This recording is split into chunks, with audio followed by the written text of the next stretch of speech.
deporting people that are illegally coming into the United States, and then we have to get them out. জাতিসংঘ সাধারণ পরিষদের অধিবেশনে মার্কিন president Donald ট্রাম্পের মন্তব্যকে ঘিরে নতুন করে আলোচনায় এসেছেন লন্ডনের মেয়র সাদিক খান এবং দুজনের পুরনো দ্বন্দ্ব।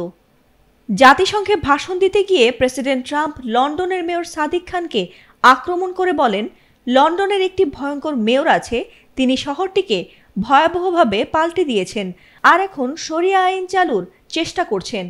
ট্রাম্পের এমন বক্তব্য অনেককেই বিস্মিত করেছে। London, where you have a terrible mayor, terrible mayor, and it's been so changed.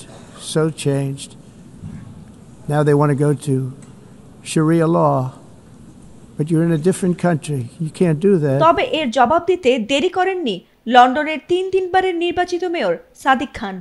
বিবিসিকে দেয়া এক সাক্ষাৎকারে তিনি প্রেসিডেন্ট ট্রাম্পকে বর্ণবাদী, নারী বিদ্বেষী, লিঙ্গ বৈষম্যমূলক এবং ইসলাম বিদ্বেষী বলে উল্লেখ করেন।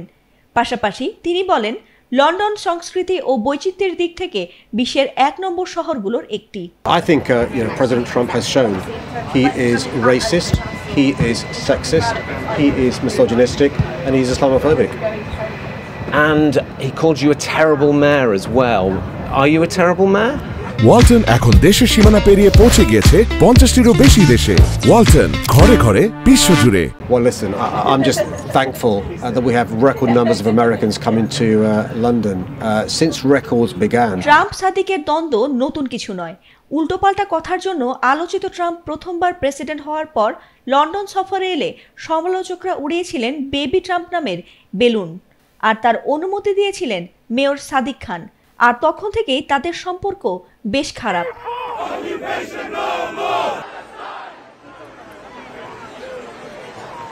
এছাড়া গাজায় ইসরায়েলি হামলার বিরুদ্ধে বরাবরই সরব থেকেছেন মেয়র সাদিক খান। লন্ডনে নিয়মিত বিক্ষোভের অনুমতি দিয়েছিলেন তিনি। সেই বিক্ষোভ আটলান্টিক পেরিয়ে ঝড় তুলেছে যুক্তরাষ্ট্রেও। এ নিয়ে ক্ষুব্ধ ছিলেন ইসরায়েলের পরম মিত্র ট্রাম্প। তাই সর্বসাম্প্রতিক ব্রিটেন সফরে রাজকীয় সংবর্ধনা নিলেও নৈশভোজে সাদিক খানকে বাদ দিতে রাজা চার্লসকে চাপ দিয়েছিলেন মার্কিন প্রেসিডেন্ট ডোনাল্ড ট্রাম্প। বিশ্লেষকরা বলছেন, একজন মার্কিন প্রেসিডেন্টের অবস্থান থেকে লন্ডনের একজন মেয়রকে প্রতিদ্বন্দ্বী ভাবাটা ট্রাম্পের বালকসুলভ আচরণেরই প্রমাণ। আর এর ফলে সাদিক খানের প্রতি সমর্থন বেড়েছে শুধু লন্ডনেরই নয়, বরং বিশ্বজুড়ে। তবে প্রশ্ন হচ্ছে, এ বিরোধ কি কেবল ব্যক্তিগত ক্ষোভ নাকি বৃহত্তর ভূ রাজনৈতিক দ্বন্দ্বের প্রতিফলন?